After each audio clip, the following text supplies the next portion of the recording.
Hello, and welcome to Postcards from a Soul and Her Human. I'm the human Gina. Thank you for being here with me. I, as always, appreciate it very much. It's a quite a warm day here in October in the Midwest. It's very late in October, the 26th of the month, and we have a 70-degree day. This is the third one in a row. It's, I guess, what we used to refer to as Indian summer. It is quite beautiful, and I am enjoying being outside as much as possible.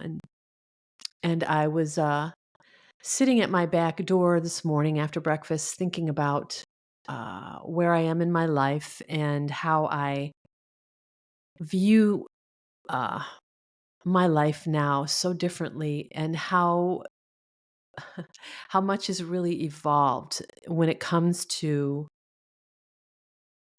the way I feel and think about my day to day life. And so I was contemplating something that I actually wrote about quite a while ago.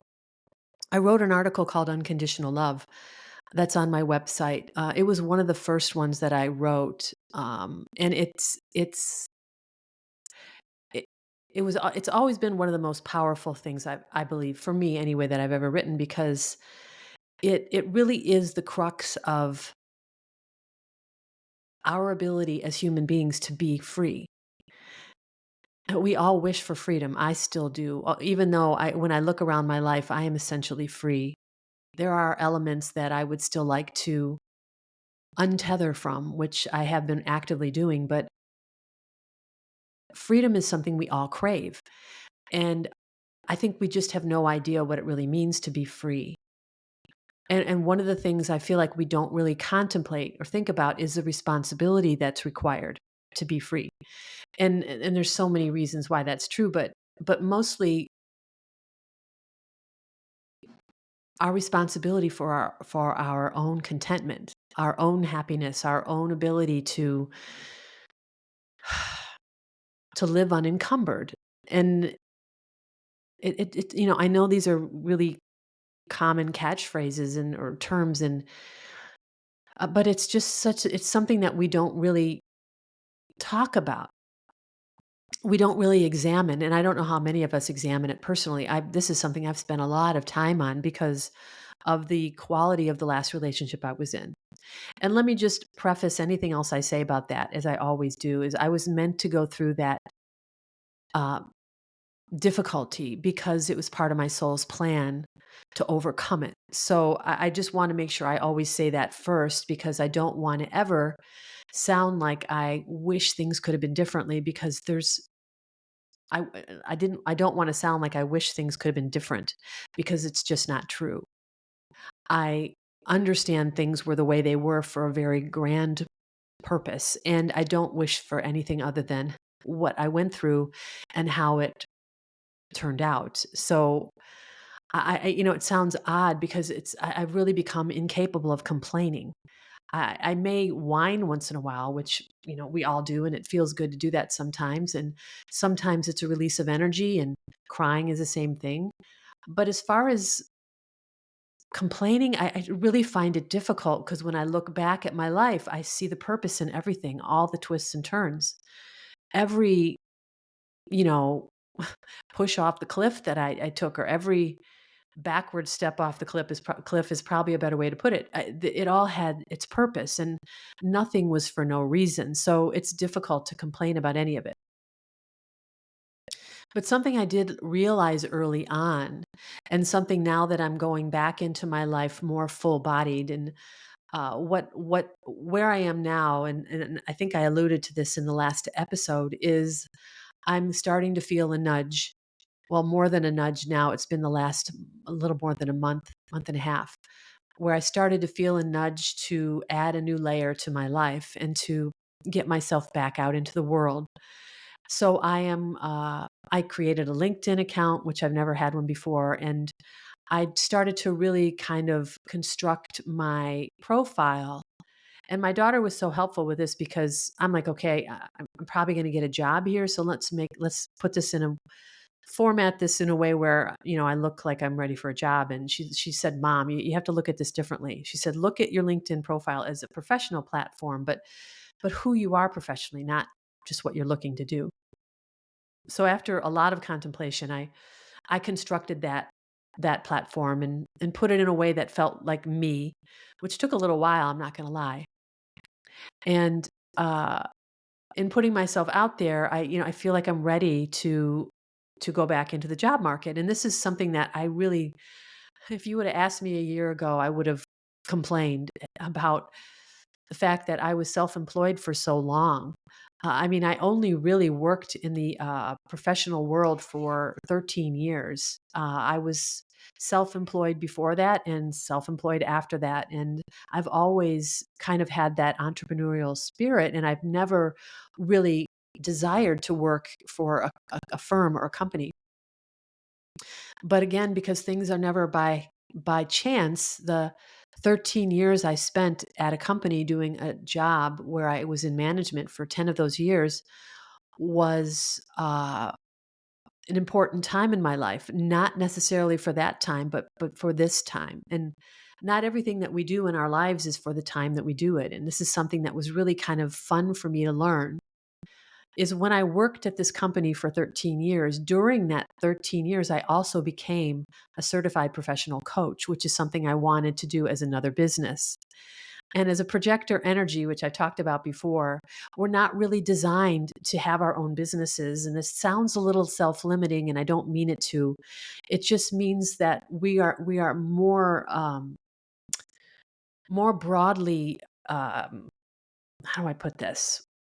Our gifts are more broadly expanded in a partnership. So if I'm in a business on my own, let's say life coaching business, which is something I tried to start years ago, many, many years ago, I, I got my certification. I built a website. I got, all these things. I had a couple of clients, and I thought this was going to be my future. And what ended up happening instead is I ended up helping my ex-husband, who we together created this amazing business, which is what I did for the last 13 years. So although I've made many, many attempts on my own to have my own business, I've never been able to achieve it on my own. And I used to feel badly about that, but now I understand the type of energy that I am, the template or the blueprint of my energetic life is for me to uphold or elevate or inspire others. So I talked about that before. I don't make the product, I just make it better. I mean, my gifts are definitely intangible. But what I do in a partnership is I'm like the nos, I'm the energy, I'm the wind beneath the wings. So if I'm in a partnership with you, as I was with my ex-husband, we can build anything together because he was a manifesting generator. So if you look at the different energy types, and I think I posted this a long time ago on the human design website that I use, and I'll try to remember to do that again, is when you do your human design chart, you find out what type of energy you are, and it's based on planetary alignments. It's based on your time and date of birth, and some other factors. And a projector is basically an energy that is here for the benefit of all the generators, of all the manifestors. So if I'm the teacher, I don't actually do the thing, I just teach it. So it makes it sound minimized, but what I do is I'm there to to give you the energy, the power, I'm basically the muse energy to help you achieve the physical expression of what it is we're building.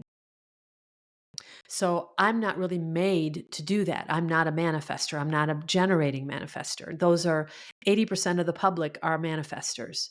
And so 80% of the public, or humanity, I should say, are here to build and to create in this realm of physicality, in this realm of manifestation where thoughts become things. So 80% of the population is here to do that. And 20%, which are in the group that I am in, are projectors. And projectors, again, are not manifestors. We're here to ignite the manifestors. So I am the muse, so I'm the Mona Lisa. I'm the, I'll call myself some wonderful things. I'm the one who inspires. So, and I can't describe how it happens, but I can only tell you that it's happened over and over in my life. And I always come away feeling like, well, when's it going to be my turn to have my own business? And now I've totally let that go. It doesn't matter. It's not why I'm here. It's not what this is about. And it's really kind of wonderful to imagine what's going to happen next for me. What kind of environment will I be in where I can, uh, use these expansive gifts, which are all energetic. Their underlying energy. It's even underlies my personality. It underlies my character. It's just my energy. And it's interesting that only 20% of the population are projector energies. And my daughter, who is a manifester, has 5 of them in her life. This is so neat. I'm her mom. I'm a projector. Her husband is a projector. Her very best friend, or one of her very best friends, is a projector energy. Am I 4 or 5? Her new baby is a projector. And I think there's one more. Well, my sister's a projector who's her aunt. So yeah, my sister and I, who are a year and 3 days apart in age, are both projector energies, and we're very similar in a lot of ways. We suffer in the same ways. We struggle in the same ways. So there's a template. There's a way to tell. This is so interesting, and I would encourage anyone to do this. There's a way to tell what struggles you brought into this world by your energetic design through a human design chart, and then through the Gene Keys, which is another series of books that I've talked about many, many times, that I use to help me identify the karma that I brought into this lifetime and have brought into many, and so I can process and let it go, thereby clearing my body, my energetic body, for evolution, for expansion. And I've discussed expansion in detail as well. And basically, what happens is you have to clear the debris out of your body, energetic debris, which is the emotional debris we hold on to. It's the insecurities, it's the doubt, it's the pain, the hate, the self-hate that we hold on to, that collects as debris in our energy, and it blocks our channel to our intuitive higher selves, and then obviously to the higher selves of all those around us, and to the energetic light beings who are around us, who can only speak to us energetically. So when we're blocked, we are unable to hear.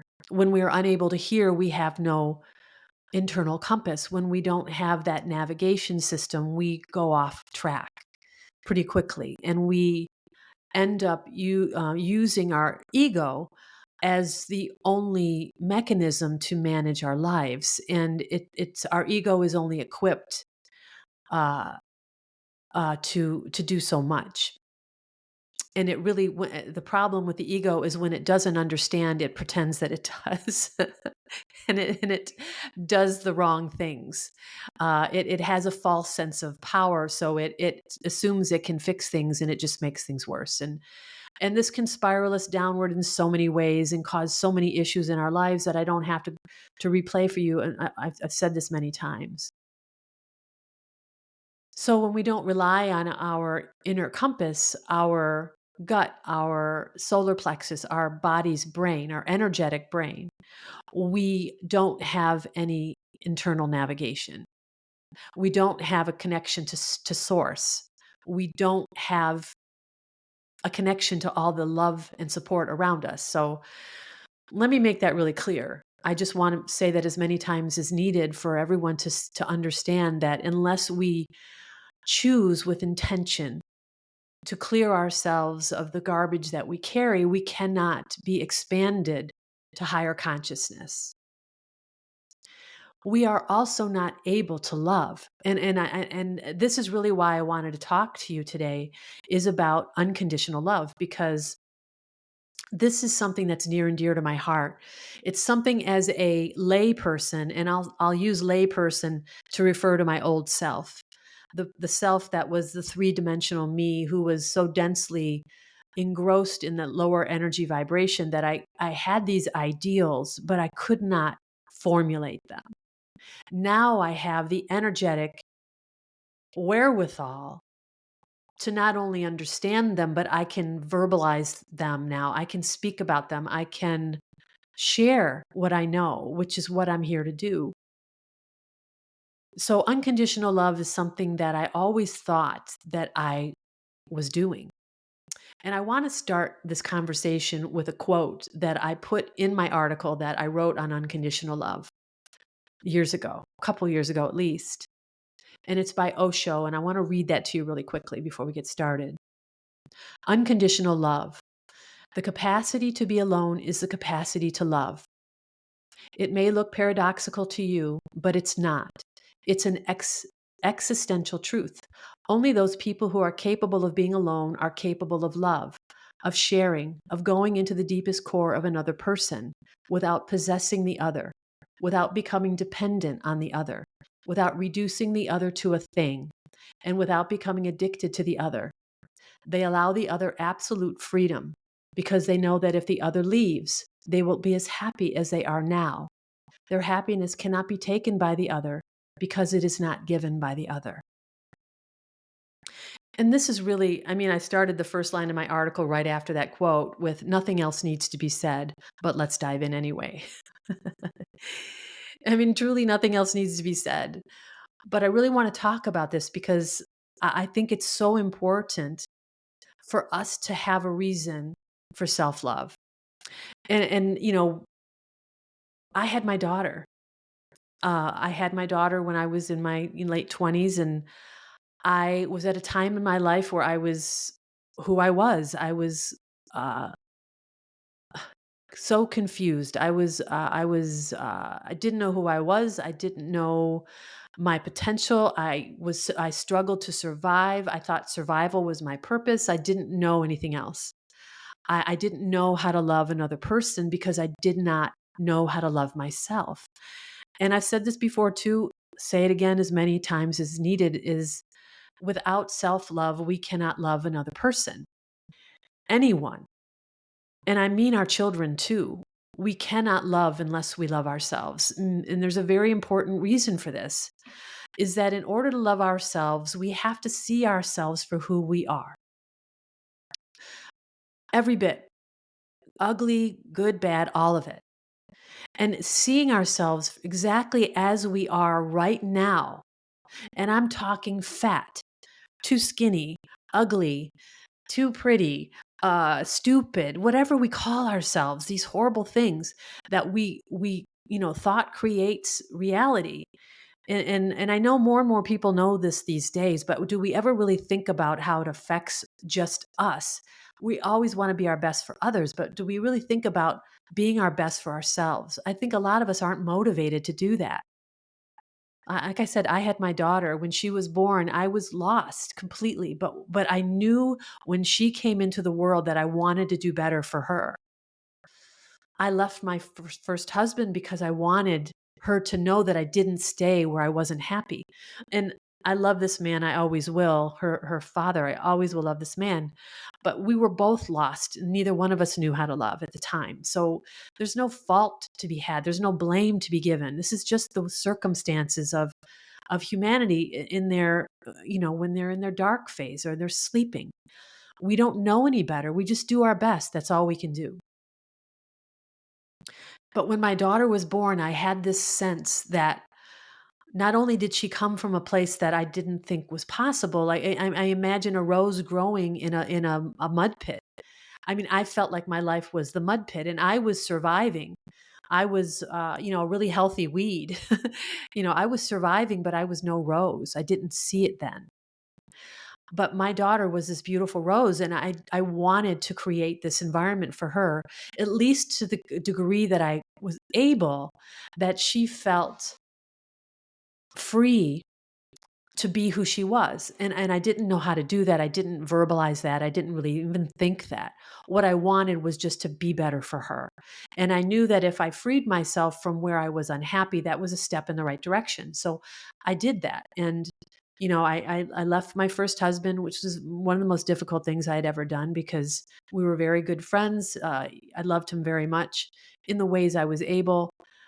Thankfully, we're friends now. He's a very important person in our lives, and I'm very grateful for that. But he was in my life at that time for a very important purpose, which I've talked about also before. I was meant to have this child with this man in this family. It was kind of a timeout of in the karmic game of my life where I was told, you're going to have this baby. So we're going to give you a break.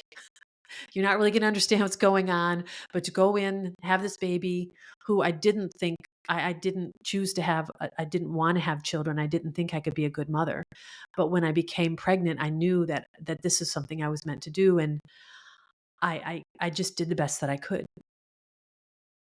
So when I think back at those days when I didn't have the capacity to love myself, you don't know you don't have the capacity. You just do the best you can. And then, of course, I went into my next marriage, which was with my last husband, who was my karmic soulmate and the man that I was meant to uh, awaken from, basically, from my time with him. I had such a devastating relationship with him that I won't rehash the whole thing, but I thought I was in love. I was with this man for almost 25 years. We built a business together. I was the wing, the wind beneath his wings. Projector energy. He was the manifesting generator, which is funny. My first husband was also a manifesting generator, and we built this business together. And he's this amazing creator, and I've always will give him credit for everything that we did together. He was, he built everything. I just gave him the blueprints. So, I went into my second marriage and thinking I was in love and this is it. And, the way we feel about love, we don't know any better. And he was meant to break me. We had a soul contract, which I've learned about, subsequently, that we had a soul contract together, which is what we do as soulmates. And we have many, many soulmates in our lives. And I wrote an article about soulmates also on my website, which I'm about to update because I'm learning more about my soulmates, which is so fun.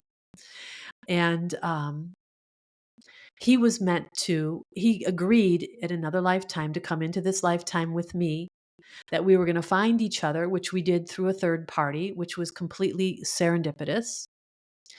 And we fell in love, allegedly, and we became entrenched energetically. And I've described this a couple of times before.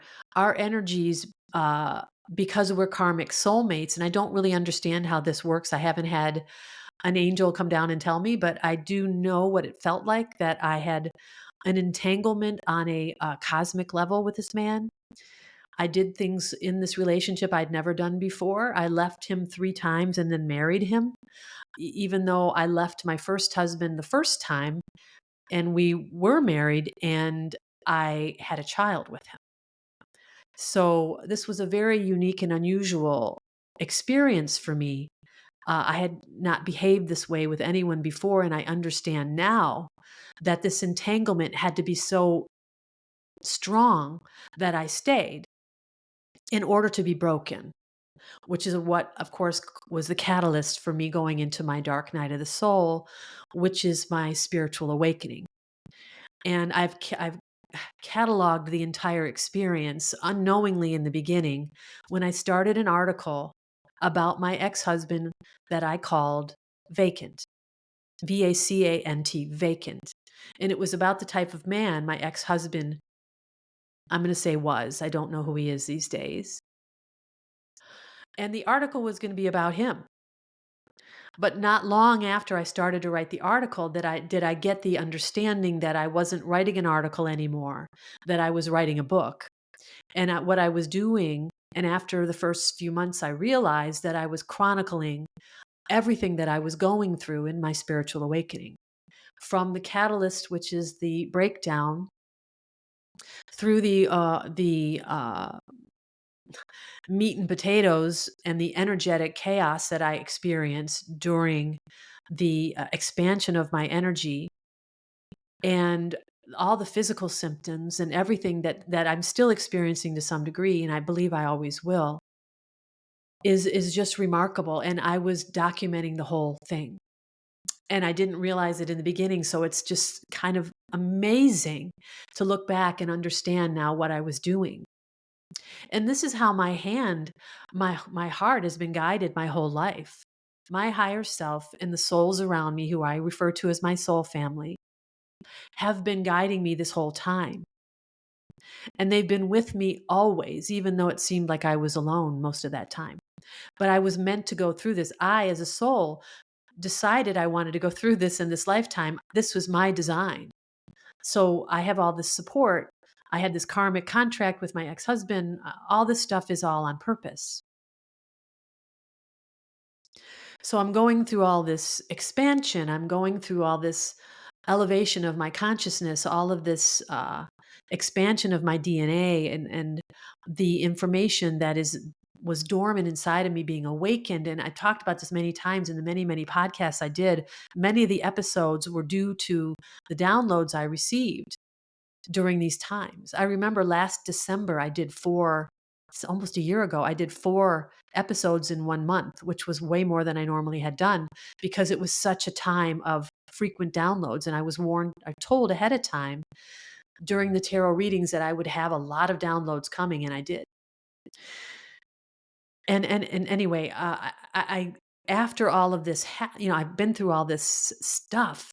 I'm sitting here thinking about going into this new phase of my life, adding this new layer to my life, going into the work world again at 61 years old, having been self-employed for the last, well, nearly 13 years, and then on sabbatical for a year and a half. I mean, this seems like a really challenging endeavor, doesn't it? But I have no doubt that if I'm meant to get a job and go out into the workforce, that I will get one. And if I don't, then something else will happen. This is the faith and the trust that I've developed from the guidance I've received and from this incredible time of solitude that I've had, to really get used to myself again, and to really start to appreciate and then prefer my own company. And I don't mean that to sound like I don't want to be around other people. This is an exercise in self love. And this is the root of unconditional love, is the desire, well, maybe not at first the desire, the capacity to be alone. And I'm not saying that it's maybe easy for everyone in the beginning. For me, I've always had a preference to be alone. And again, why I was so very surprised that I was in this relationship, this last one for 25 years, when I always kind of figured 10 years is good. And I even said, I remember saying this to my ex-husband in the beginning. We didn't get married till 20 years in. I said, well, let's go 10 years, and then we'll do like a lease company. We'll have a review of the first 10, and then we'll either re-up it or I know it sounds a little bit tactical, but it's how I felt about relationships. And of course, that explains a lot about who I was then. I didn't have faith in love. I really didn't understand what it was supposed to feel like. I didn't have any really way to know how beautiful it could be. So I was always in survival mode. I was just kind of doing what felt right to me, always having a way to go. So again, another just an example of what an anomaly the last one was.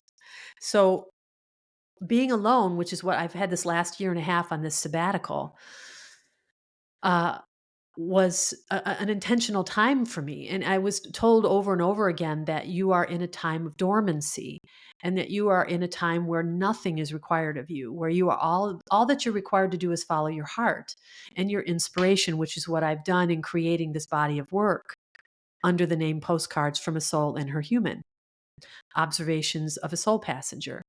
And the website that I created, and the articles that I write, the book that I'm writing, the podcasts that I produce, everything is because of I'm following my inspiration. And this is the way I'm expressing my true self into the world, the way I sing my whale song.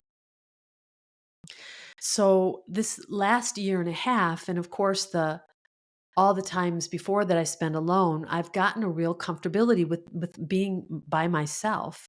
And I've always throughout my life preferred it for whatever reason. But now the preference is because I truly like my own company. And I honestly, besides seeing my girls, there's nothing else I'd rather do than just be on my own. And that's not coming from the same place it used to come from.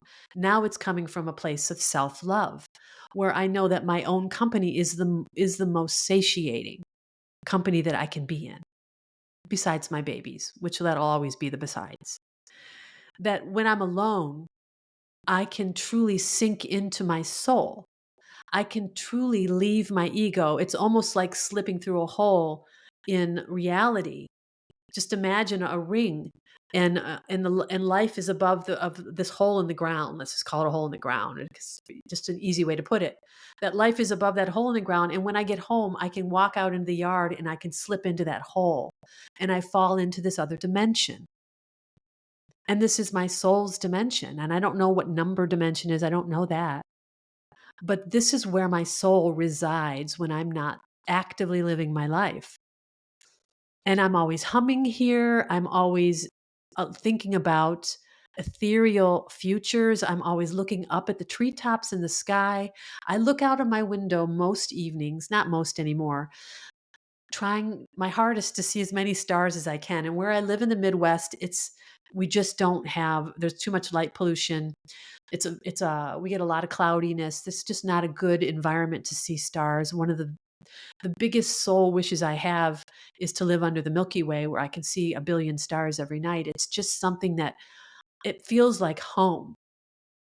And there's a word that, I wish I would have thought about it beforehand. I'll save that for another one.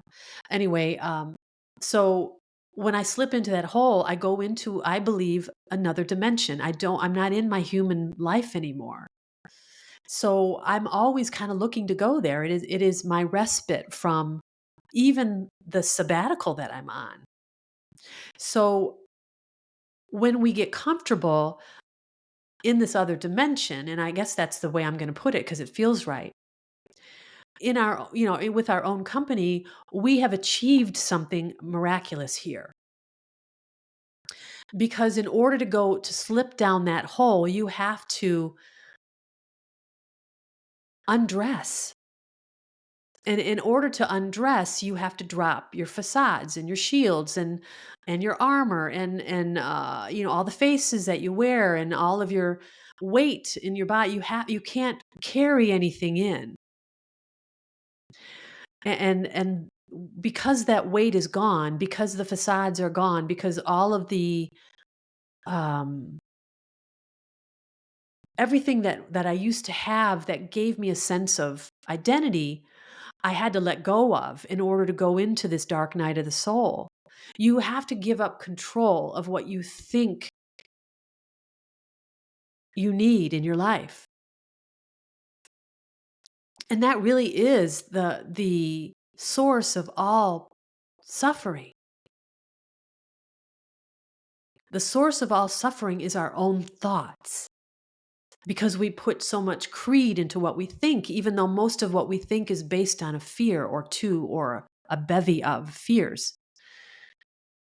Thought creates reality. So look at what our thought creates in our lives. So when we let that go, when I was able to let go of all the need around what I thought I wanted in my life, then what happened is I got like almost an instant energetic elevation, escalation, where I was just catapulted upward because all that weight was off of me. So imagine a balloon with a blanket over it. And you walk into a room and you're like, "Oh, why is that balloon covered up? It should be floating." And then some kind person walks up and pulls the blanket off the balloon, and the balloon suddenly elevates as high as possible into the air. That's what I'm talking about. We are designed to be buoyant, and we don't allow ourselves that buoyancy for a very good reason. We are here to learn. So we turn that buoyancy off. We hide it from ourselves. We put it in a place in our psyche that we can't access until we're able to drop control, and then thought follows, and yeah, all that.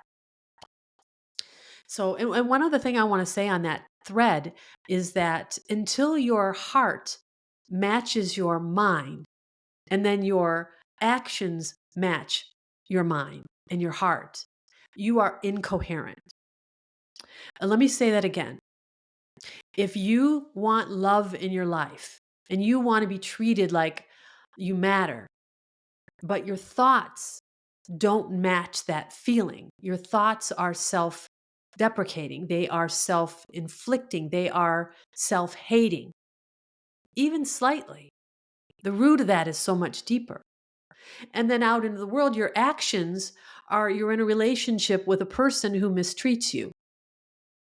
So, do you see what I'm talking about? The incoherence with the heart, the mind, and the action.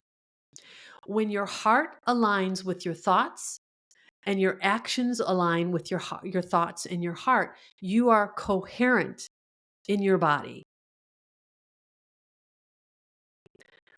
Unless that's happening, you are out of sync and you cannot return to this coherency without understanding that. So when I wanted love in my life and I didn't think I deserved it, I was with somebody who made sure I felt that way. That was the overarching truth in my body, was that I wasn't worth it. So it didn't matter what I felt. What I thought and did was the expression of that into the world. What I thought created that reality in the world, manifested it. So, we have to understand that self-love creates coherency in our bodies, and we have many, many bodies. But just and think of your chakras too. We have 12 of them in and out of our bodies. They are wheels. Chakra means wheels.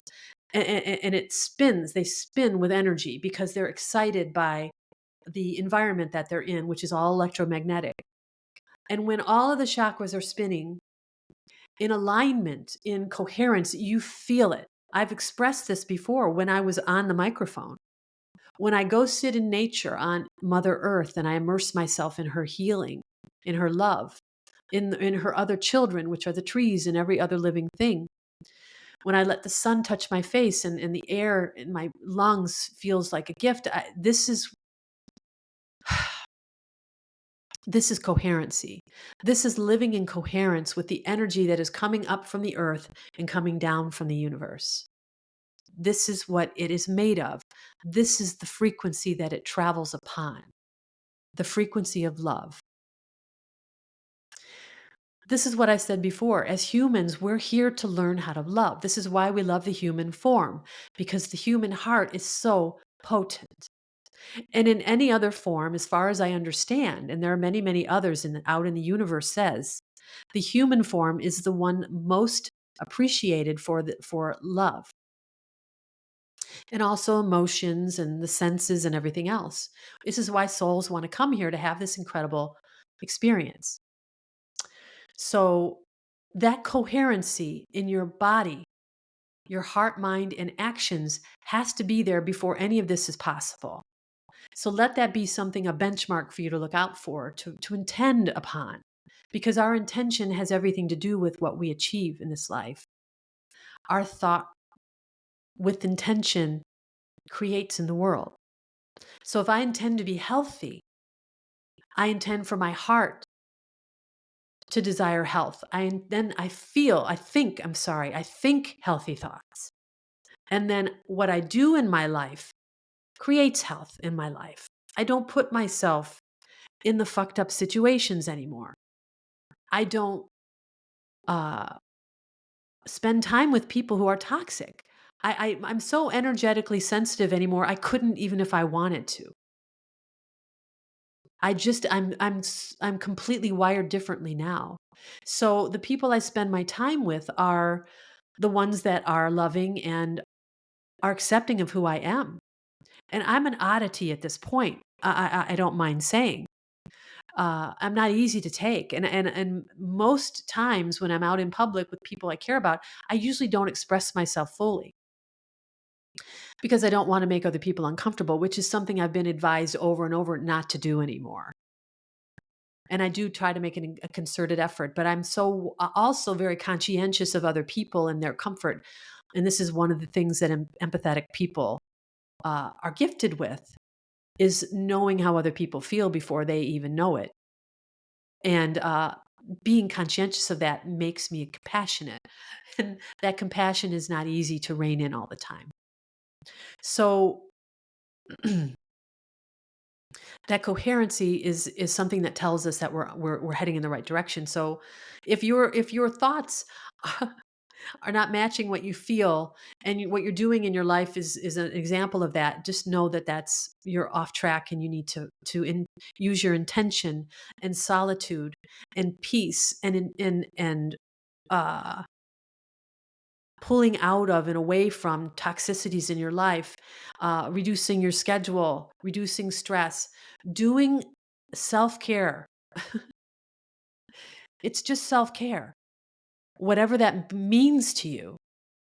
For me, being alone was easy because I had always kind of preferred it. So, but when you're able to be alone, like Osho said, then you have the capacity for love. Because until you're able to stand your own company, you're never going to be able to stand someone else's for very long. So, what does unconditional love mean to me? And I was thinking about this morning. I was contemplating this. What would a relationship look like? And it's such a beautiful thing to think about, because when you love unconditionally, you don't love with need. And that's basically what it is you let go of need. So if I love you and I'm still asleep, I love you because I fear that I don't have these things for myself. So you are providing me those things. So I love you, okay? And don't just make sure I get these things from you. And those things might be validation, they might be security, they might be um, so I don't feel alone. So when we do anything out of fear, of course, it's out of alignment with our heart, which is a frequency that is completely different. Fear is the ground, and love is the highest planet. There's completely diametrical, opposing frequencies. So fear can never be the root of love, because then it's not love. So when we love others with need attached, we are not loving, we are possessing. We are insisting on an environment that makes us feel better about our insecurities or our fears. And when those things start to change, or the person that we love, quote unquote, is no longer making us feel safe, then we become defensive, and we become uh, angry even, and we express ourselves in most unhealthy ways, because we went into a relationship under false pretenses. And we of course didn't do it on purpose, and chances are both people are doing it because like frequencies attract. So if I'm going into a relationship with a person who is toxic to me, I'm more than likely not good for him either, in one way or another. Although I haven't really thought about that, so I don't know about that. But yeah, I think the premise is what I want to get across, is that two frequencies attract because they're similar. So you're not going to attract a man or a woman who loves themselves because the frequency that they exist on doesn't match yours. So let me just be clear about that. Frequency is everything. Energy is everything. We are made of energy. We are not solid form. When you look under a microscope at the smallest particle in the body, the molecules, we are separate. When you look at those molecules, they don't touch each other. And this is science, my friends. This is not me just hoping this is true. This is science. Molecules don't touch each other. There's space between them. They're mostly space. So when you look at that and you understand that form is just density of frequency, you understand that everything is frequency. And if everything is frequency, you can look at life differently. You can understand your existence differently. First of all, that we're connected to everything else, because energy is not separate. So consciousness is not separate. So I am a microcosm of the macrocosm. Every element that's in a planet is in my body. I am not separate from anything. I'm just an expression of it in another form. So I read this somewhere. If you look at a bonfire, I'm a spark from that bonfire. And I go out into the universe and I have my own life. And when I'm done, I go back into the bonfire. That's basically what human life is, what any life in any form is we are leaving the bonfire as a spark. But when we're done, we come back because we're part of that bonfire. We're part of the fire of life. We're part of the blanket of life. So when you start to think that way, it's easy to understand frequency is everything. So if I love, love has its own frequency, and the universe and Mother Earth operate on the love frequency. So if I want to align with these celestial bodies and be coherent and live the best life, clear and free and supported and connected, I must resonate on the same frequency. Love is the frequency that we want to resonate on. So, none of this is by accident. I just went through a whole thing on resonation. This just widened my perspective so expansively. It's just amazing how one word can have such an impact. And this is what I was told over and over, is that I would be given information that comes in on electromagnetic waves from the universe that carries this information into the body, and it wakens the body. It wakens the dormancies. It satiates the body with information, and this becomes accessible to us as we grow more expansive. And that one word spawned the longest article I've ever written. And honestly, it changed my language because I now understand on such a more profound level what I am. And I'm not confused at all anymore about anything in this human form. And not only am I not confused about this human form and why I'm here and why whatever is what it is, I now understand everything over my head. And I don't, maybe I shouldn't say everything. I know what I know. I don't know what I don't know. And this is kind of really the brilliance of the whole thing, is as I'm being awakened energetically and informationally, I'm learning all these new things that's expanding my perspective, and perspective is everything, right? What we perceive is our truth. So my truth is now cosmic. It really is just so much bigger than this life. And I have this feeling of, I guess buoyancy is the best way to put it. Whenever I say goodnight to my soul tribe every night, I say thank you for this buoyancy in my body, because it's from feeling like I belong. And I feel like I belong with my soul family. I feel like I belong in the universe. I belong in this body. I belong in this experience. I know what I'm doing. I have an awareness of it. And I know what I am. And I am frequency. I'm just an expression of that frequency in a density that allows a human form, that allows a form. When I rise in different densities, let's say the ninth dimension, I don't think in the ninth dimension you can have a body because the frequency is too high. It vibrates too high to, let me put it to you this way. When you are looking at a film of a race car driving down the road, this might be clunky, so forgive me. It's coming to me as I'm saying it. And you just see a zipping of a car going go, go, go, go, go from a long distance. You don't really see the car. You just see the zip, zip, zip, zip, zip. And if you speed that up more and more and more, you don't see the car anymore. It disappears because it's so fast. You can't see it anymore. But if you slow that film down, and then you can see the zipping, zip, zip again, and then you can see it slow down more, and before you know it, you see the car sitting. You can make out every detail of the car because the car has stopped, because time has stopped, because frequency has slowed down so much that that form is able to sit there visible.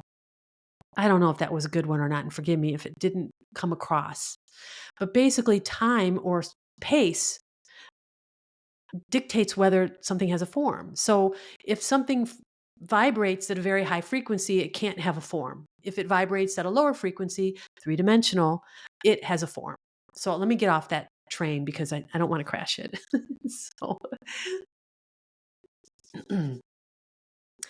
so at these higher vibrations or these vibrancies, it's you become ethereal. You become aligned with your ethereal self. You drop all of the weight of the three-dimensional, which is all you had access to before.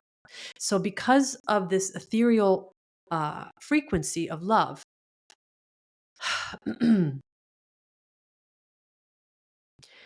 self-love is achieved.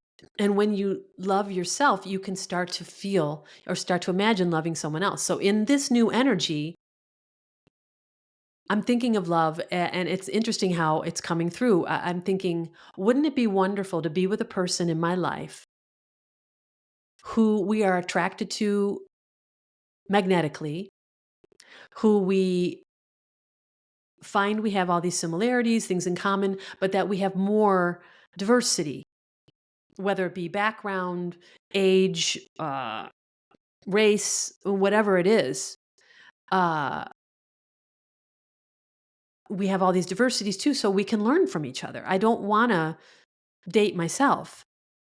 And maybe there was a time that I did, but I don't anymore. I want to learn. I want to meet someone who's lived on the other side of the world, which is probably why my twin flame is from the other side of the world. I want to learn things I don't know. I want to travel places I've never been with somebody who's been there. I want to have this experience with this new person. And then I'm thinking about, what does forever look like? And I'm like, well, I don't know. Why does forever have to be a thing? And I'm not saying at 61, I don't want to spend the rest of my life with someone, but I also want one thing more than I want love, and that's freedom. And I want the person that I love to also feel free. So, how do you achieve freedom? And I talked about this early on. Freedom requires responsibility of oneself. If you truly want to be free, you have to be okay alone. You have to be able to fight your own battles. You have to be able to survive and provide for yourself. You have to be able to love yourself. Did I mention that? Do you see what I'm getting at? Because that erases need. If you erase need, and it's funny, I wrote a book. Oh my God, this is so funny. I wrote a book 13 years ago when I thought I was going to be a life coach. I don't think I've mentioned the name of it because it almost feels like from another time. It's called How to Live Life with, oh my God, what is it even called? Oh my God, I don't remember the title of it. I don't even, if I think of it, I'll post it if I think it's on Amazon. It's self-published. But anyway, back then I would think about this in how, oh my God, did I lose my train of thought? Um,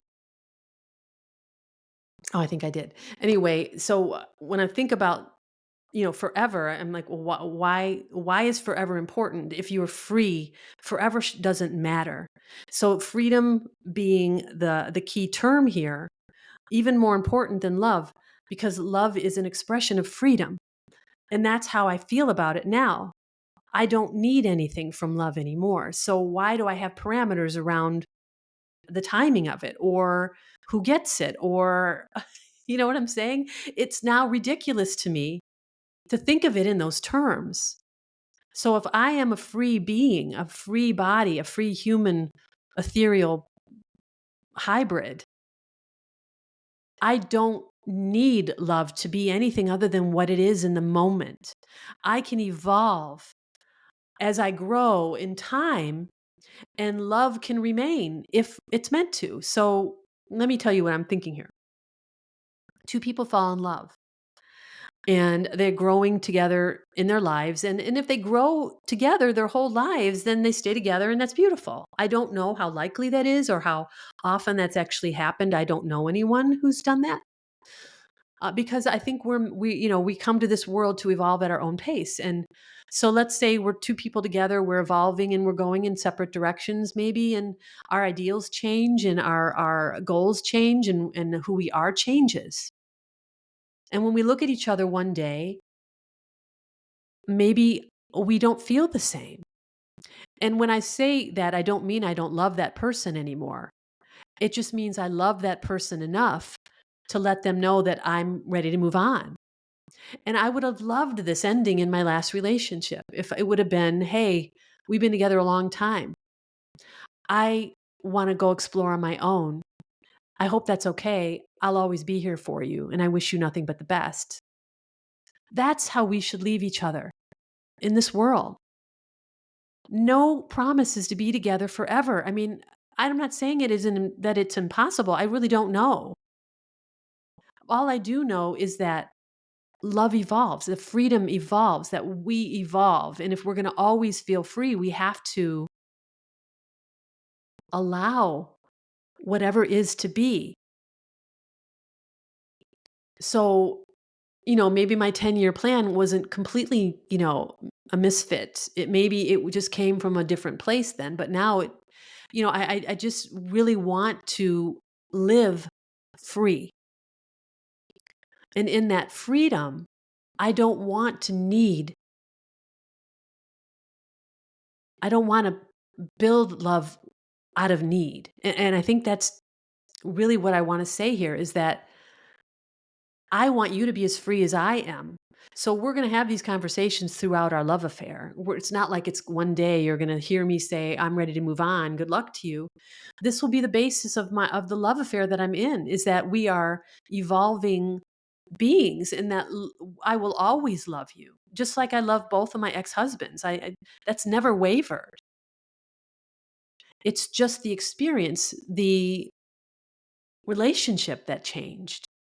And I guess that's what I'm saying, is that, unconditional love allows life to be lived. It doesn't limit, it doesn't restrict, it doesn't require. And this is the free, this is what I would love to see the world, the way I would love to see the world. I mean, just imagine, just for a second. And if you're put off, please forgive me, but I just want you to understand my whole thought here is that we are these ethereal beings, and we're in this human form for a temporary amount of time. And yes, we all are here together. So loving together and being together forever might sound meaningful to most people. It never really has to me. I've always felt like, well, what if my feelings change and I don't want to be here anymore? Do I have to feel like, you know, obligated to stay because you expect me to? I mean, that seems very restrictive to me. What if we were both free, both evolving, both deeply in love with each other until we weren't? And then we can look at each other and say, I don't know how you're feeling, but here's how I'm feeling. And the other one could say, you know what, I'm sensing that and I understand it. And maybe it's time for us to go our separate ways, but I will always love you. That's the kind of breakup I want to experience. And that person is an ally the rest of my life, somebody I love. They become a villager in my village. They're not shunned, they're not hated, they're not, "Oh, he left me, he's dirt." I mean, come on. Okay, let me expand this a little more for you, and forgive me for the expansion, but this is just the way it is these days. How far from appreciating each other for our ability to evolve, and how about this? I was there for you during this period of growth, and you were there for me, and look what we achieved together, look what we learned together, look how we've grown together. Thank you for that. You will always have a cherished place in my heart because of what you were here for me with, or for.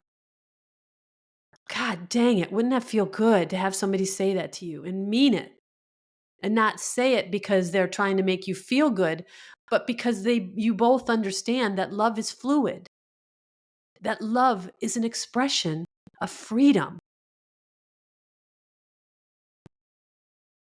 If love is restricted, it's no longer love, it's possession. I'm sorry. So I imagine my next love affair being fluid.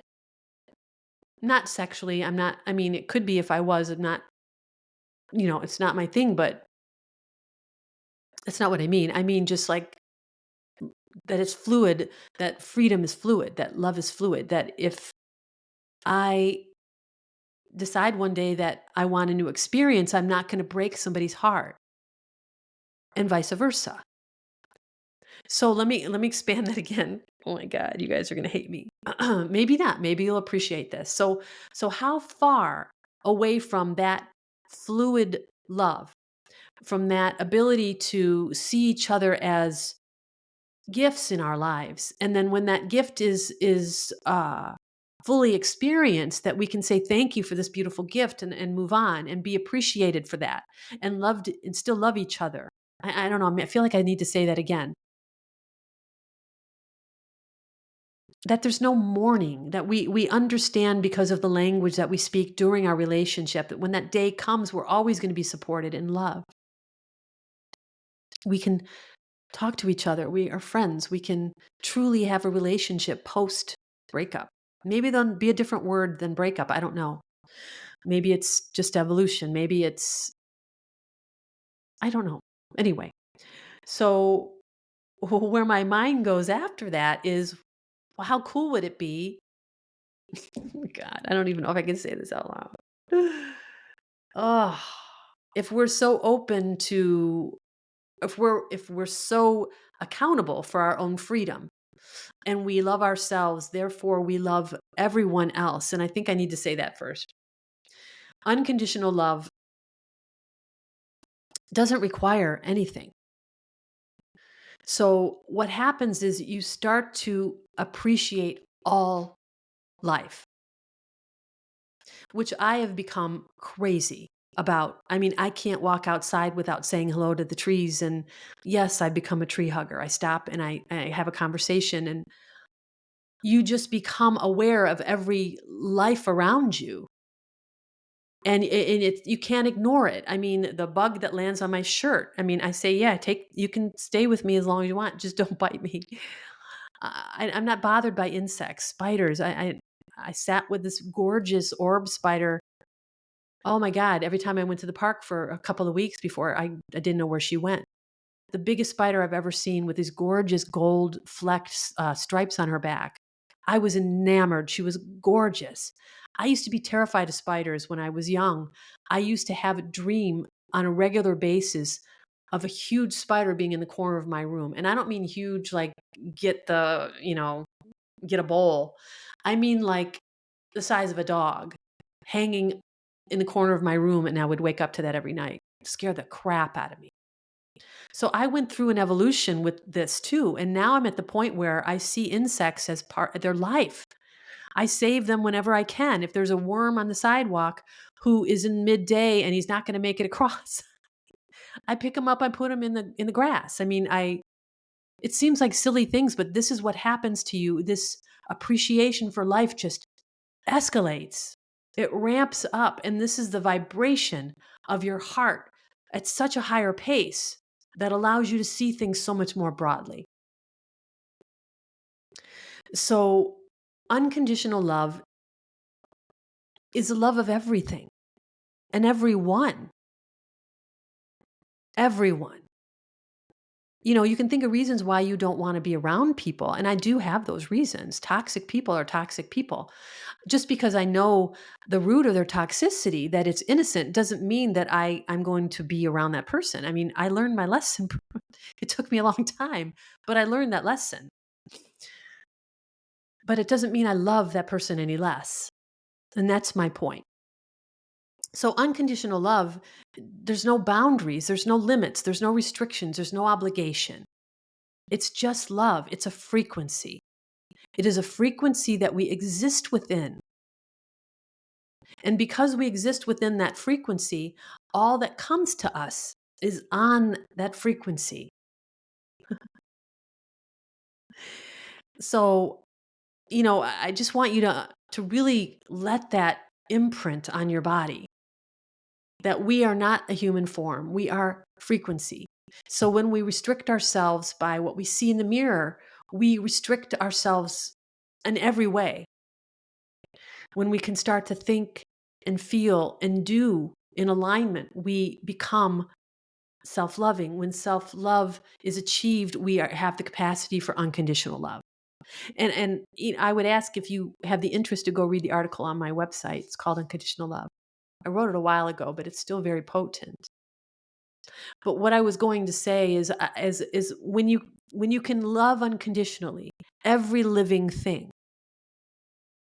and your expansiveness raises your vibration, which literally raises your awareness, which causes you to look up quite often. I'm always looking at the sky.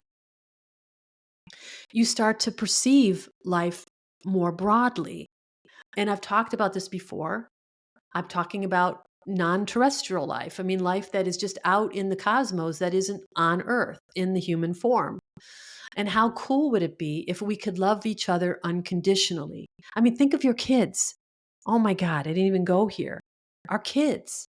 When we love them unconditionally, we don't require they follow a path that we approve. We don't require that they follow a path that we wish we would have followed.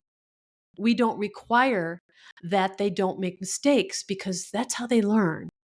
We don't require anything of them except for that they love themselves. And we instill that by loving ourselves. That's it. There's no school, there's no training manual. You love your children unconditionally when you're able to love yourself.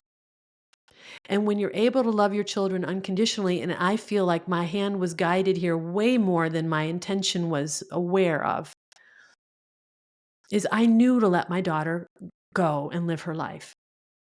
She knew I was always there, but I didn't project onto her all the billions of things that I could have because I just had a knowing that it wasn't what I was meant to do. And I didn't. I tried really hard not to. I don't know. Maybe you'd ask her and she'd have a different opinion. But we talk about this now. I wanted to let her live her life because I knew she had the capacity for so much more than I did. So why would I limit that by projecting what my limitations on her? So besides her safety when she went away to college, which I took her to a self-defense class, I let her go. I didn't worry about her at all. And I let her live her life, and now she's back in mine, and I'm just in heaven. But anyway, my point is if we can love ourselves, we give our children the capacity to love themselves, and then they become unconditionally loving people. But because they're wired so much lighter, they come into the world lighter than we did, less karma.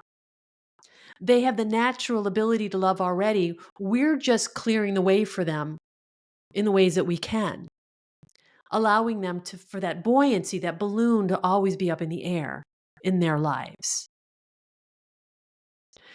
So yeah, we love our children, but when we do it out of need or fear, we restrict them. We bound their legs and their hands, and we don't tell them why. And I just want that to be understood, that unconditional love is imagine a life where we loved our children unconditionally, truly loved them unconditionally. And the only way to do that is if we love ourselves first. I hope that that's clear now because I don't want to keep saying it. I feel like I might be beating you up. I just want you to understand that. I had to experience it to understand it.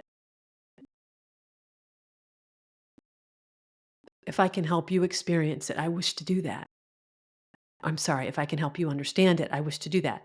So if you love yourself unconditionally, you love others, your children unconditionally, my God, your parents. It's another thing. I don't blame my parents for anything. My father has been coming to me in my dreams frequently the last few weeks. Never dreamt about my father.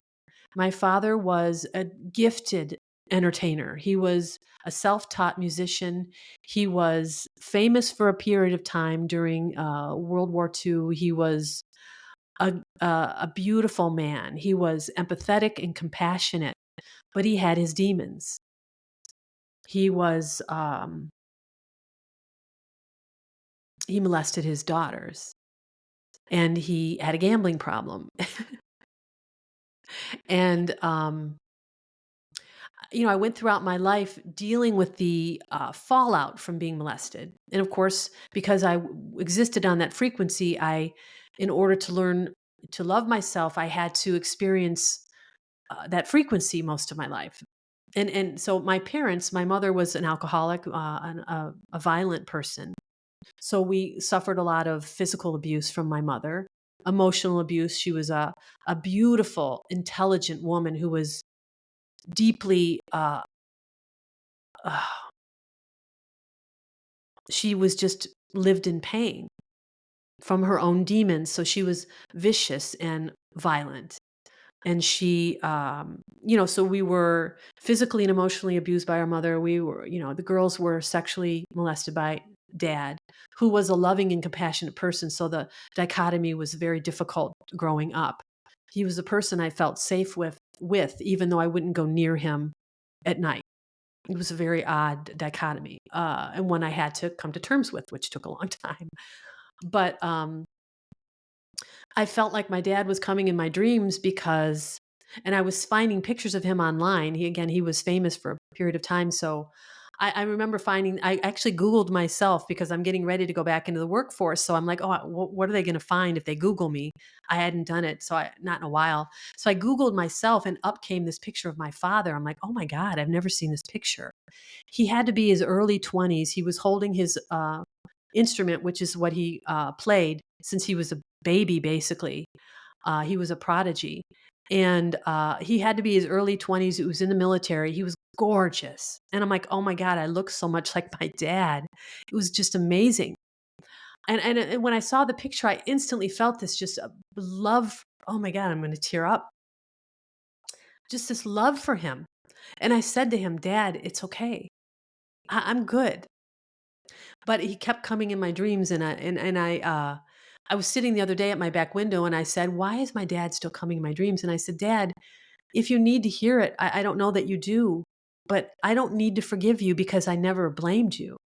I've always known on some level that what you did was not who you were, and that you were struggling with something deeper.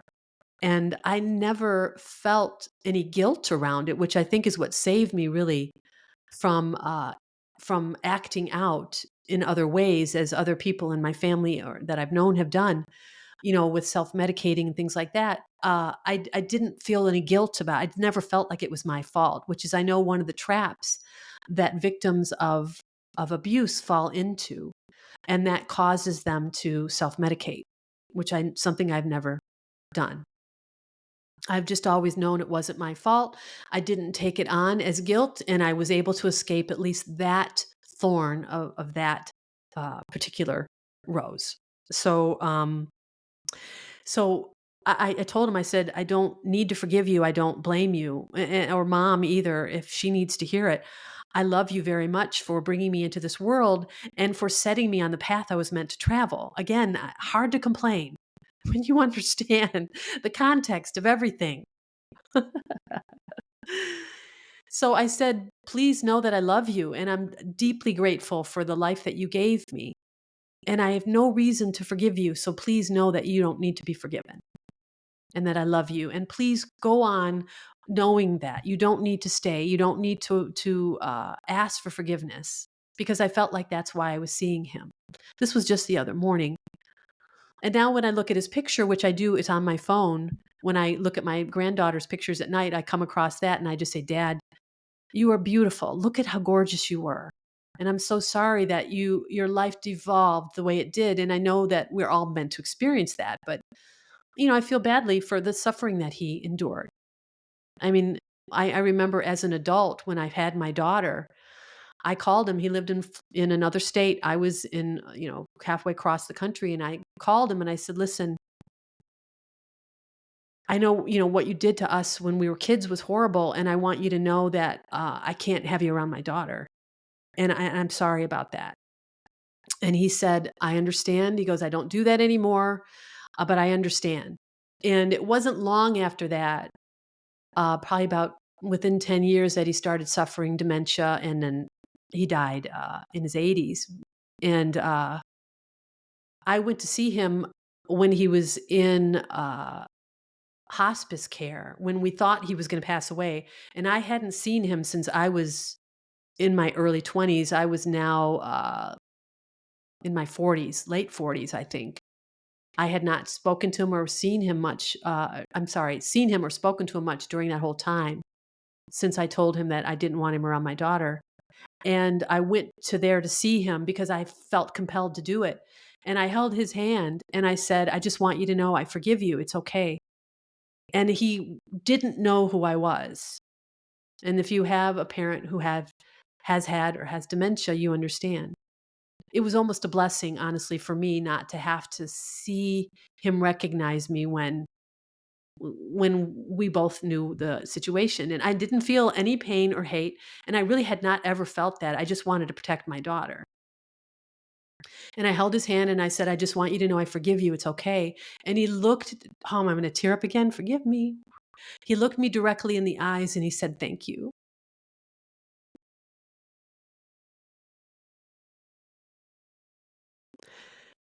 So I was able to give him that gift while he was still alive. And it felt really good because I knew he had fought these demons his whole life. And it broke my heart. I mean, it breaks my heart that my daughter doesn't know her grandfather. And my granddaughter doesn't know her great grandfather. And trust me, now I am showering them with pictures and saying, I know you know everything that happened, but he was an amazing human being, and I want you to know this part of him. And so I bought pictures of him off of eBay that I didn't see, and I try to collect them when I find them online because I want her to have these relics, these images, because to him, he doesn't have to be an abuser. He can just be somebody in her lineage. So, unconditional love, this is an expression of it again, is loving our parents no matter how devastating they were. Is understanding that everyone has their demons and that we all have to fight them throughout this lifetime, and that if we're able to rise above and find self-love and then gain the capacity for unconditional love, we are given this gift of loving all life. And I know there are more gifts attached to this that maybe I haven't discovered yet. But all I know is when I think about love, it envelops everything. And I'm talking the cosmos. So back to my little weird thing that I still haven't said. So if we love each other unconditionally, and our parents, we love them, and I mean with our hearts, not just with our tolerance, that we love them despite what they had to deal with and what they did to us, and all these perceptions of the pain that we carry because of other people. It's all an illusion. It's all an illusion. Pain is a fucking illusion. It is an energy that comes into our body that stores itself like a tick, and it justifies our behavior and our lack of self-love. I'm not saying it isn't necessary. It absolutely is, but all I'm saying is on the other side of it, I'm telling you what it is. It's a necessary evil because we must go through the dark to find the light. It's the way this whole fucking thing's designed. We have to go through the dark to find the light. So don't fear the dark because it's brilliant on the other side. And life is gorgeous and it's expansive and it's exciting. And I'm so excited every day just to be here. I don't even care what happens. This is so funny. And it's infectious. It is. I mean, your energy affects everyone, every life. And I don't want to go on another tangent because I certainly can, but Just know that this frequency of love is infectious, and your self-love affects every life around you. It blooms the flowers. It creates the honey. It flows the water. It blows the wind. It oh my God, it's everything. The frequency of love is everything, and it frees you. And that freedom allows you to look at love in relationships differently. It doesn't have to do anything. It just is. So when I'm in love again, the conversations are going to be frequent about love is fluid, and I will love you as long as we are happy together and we're both fulfilled and satiated. And if that starts to change, we'll talk about it. And if it's something we want to work on together, we will. And if we do, then great. And if we don't and we want to split, then that's what we do, and we do it out of love. So if everyone walked around this world feeling that way, loving themselves and loving everyone else, first of all, oh my God, every human condition would be healed instantaneously. War would become an antiquity of the past. All of the greed and the, um, oh my God, the cheating, the lying, the things that we do to sabotage our lives because of the self-hate. I mean, come on. There's a whole book that can be written about the curing of humankind from self-love, aka unconditional love. So in this world where everyone loves each other, just imagine it for a second. Cuz it's about to get weird. This is what I was thinking about this morning, and the reason why I came onto the mic today. And I know I'm getting long, so I'm going to end this quickly. Is if what if we live in a world where everyone loved each other and helped each other and was a villager in everyone's village? I mean, everybody cared for each other. Everybody loved each other. Exes were not exes; they were just villagers. And now this is somebody who's in my life at a deeper level. And oh my God, I mean, the imagination goes insane.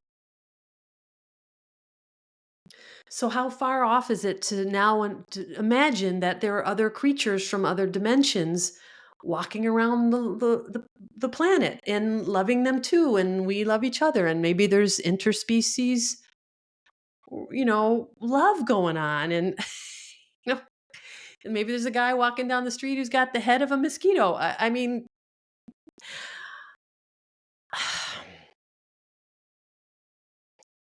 if I just lost you, forgive me. But this is where my heart goes now. Is there are other life forms in other dimensions on other planets and other worlds, and what if we, all just got along and we all loved each other and there was no fear, is my point. Is that unconditional love erases fear. You can't have both on the same frequency. They're two completely opposing frequencies. So when you live on the frequency of love, this just becomes the way you feel and you think and you imagine. I imagine a galactic neighborhood. I don't think about just the world anymore. I think about a galactic neighborhood, and maybe, an Arturian or a Illyrian or a Pleiadian or uh, an insectoid or some other godlike creature comes to Earth and says, "Hey, I'm gonna do a foreign student exchange. I'm gonna here take my kid for a summer, and I'll take yours." I mean, how cool would that be? To send my granddaughter to another planet to have an experience that's out of this world, quite literally. I mean, this is how my mind works now. It is not restricted by this atmosphere. And I just want you to understand, you know, it's not just about our own humanity and about our own human form in our own life and even those around us. It is about an infection of love, an infection of fluid freedom, about affecting others with our energy in a way that we couldn't Imagine in the lower frequencies. So I'm going to be a little bit. I'm taking a little artistic freedom here, but what if you walk down the street and you healed people because your energy is so vibrant? How do I know that that's not a thing? How do I know that's not a thing? I mean, obviously, there are healers in the world who can do that. So, what is it that makes them able to heal? Is it something they learn, something they do, something they eat, or is it their frequency, which is what we're all made of? Brain capacity. What I have access to is based on the frequency that my body vibrates. I don't have access to the higher realms of my mind because the vibration doesn't support it.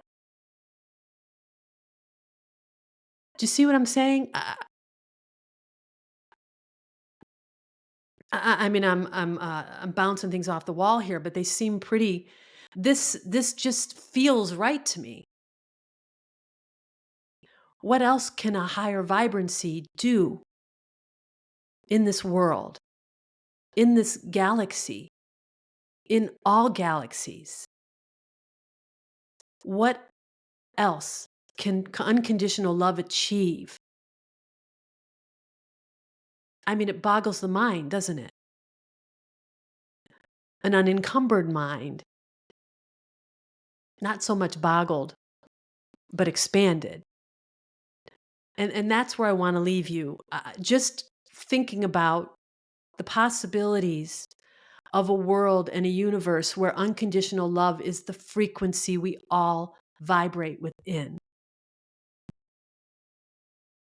I'm literally shaking right now. This is my soul's desire. And I don't know that I'll live to see it in this lifetime or that I'll ever incarnate again. I don't know. If I'm not assisting in this form, I'll be assisting formless. It doesn't matter, I guess. But that's what I wish to see is unconditional love be the frequency that we all live within. And then watch the entire cosmos draw into this planet like suction because the frequency is magnetic. And every other life on that frequency will just drop into this hole.